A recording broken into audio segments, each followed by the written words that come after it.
Mutual fund सही है, ये तो सब जानते हैं दोस्तों, लेकिन कौन सा फंड सबसे सही है ये जानना बहुत जरूरी है। 15 साल, 10,000 की मंथली एसआईपी और नतीजा 63 लाख का फंड।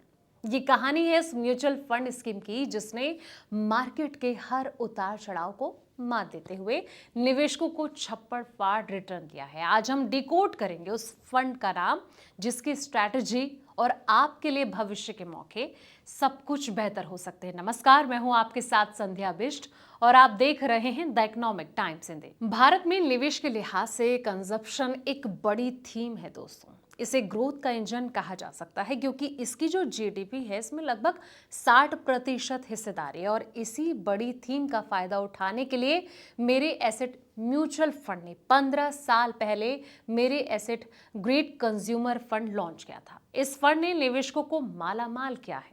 बता दें कि इस फंड का AUM करीब 4,500 करोड़ रुपए है। जी हाँ, 10,000 रुपए का SIP 15 साल में 63 लाख आखिर बना तो बना कैसे? चलिए अब इसे जानते हैं। पिछले 5 साल में इसने लगभग 25% यानी कि CAGR रिटर्न दिया है। और इस फंड की शुरुआत में 2 मार्च 2011 में हुई थी और शुरुआत में अब तक SIP के निवेशकों ने इसमें करीब 15.4% रिटर्न दिया है। इसका मतलब ये हुआ दोस्तों कि अगर आपने इस फंड की शुरुआत में हर महीने 10,000 रुपये SIP में निवेश किया होता तो आज आपका पैसा जो है बढ़कर करीब 62.9 लाख रुपए हो गया होता। एक मुश्त निवेशक को भी इस फंड ने माला माल किया है। जी हाँ, आपने इस फंड में शुरुआत में 10,000 रुपए का एक मुश्त निवेश किया होता तो आज जो है आपका पैसा बढ़कर करीब 88,855 रुपए से ज्यादा हुआ होता। इसका मतलब ये हुआ कि इस फंड के रिटर्न का जो कंपाउंड एनुअल ग्रोथ रेट है यानी कि CAGR 15.76% है।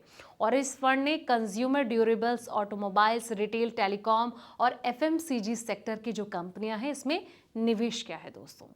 इस फंड ने इन कंपनियों में भी अपना जो है निवेश ज्यादा से ज्यादा किया है। चलिए अब उन कंपनियों के नाम जानते हैं। तो इस फंड में पोर्टफोलियो में Mahindra and Mahindra limited, Maruti Suzuki India हो गया, टाइटन कंपनी लिमिटेड हो गया, भारतीय एयरटेल की जो है बड़ी हिस्सेदारी है।